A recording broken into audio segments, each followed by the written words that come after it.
Because Shaq just seems like a lovely human being.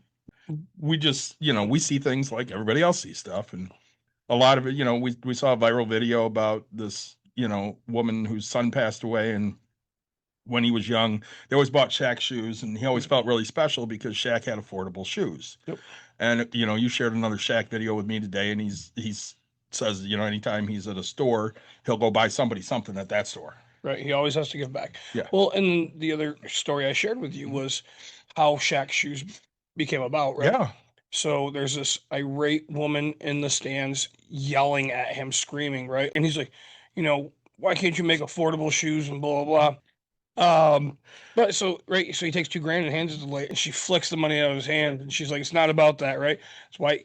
And so the thing I loved was the fact that Shaq took it, came home, right? Did whatever. And he goes, look, that day I called Reebok and said, hey, keep the money. I'm going to go my own way. I'm going to wear my shoes the rest of the year that we talked about, but I'm going to end up making my own shoes. Mm-hmm. And so then he's like, I struck a deal with my favorite company, and that's Walmart, because I think Shaq thinks the same way. They have affordable products, and they always have. And, so Shaq signed the deal. He made affordable shoes. I think what are they, $30 a pair, Something right? like that, Which is great. When we have a little bit extra money, we're always looking to help other people out.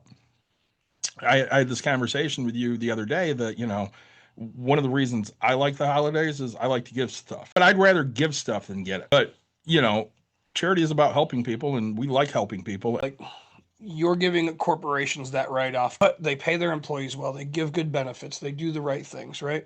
And again, there's this thing on, we value you, and here's how we value you. Here's your cookies. Yep. Value me in my fucking paycheck. The same. Do you really? That's where I feel valued. I'll donate to my own fucking charities.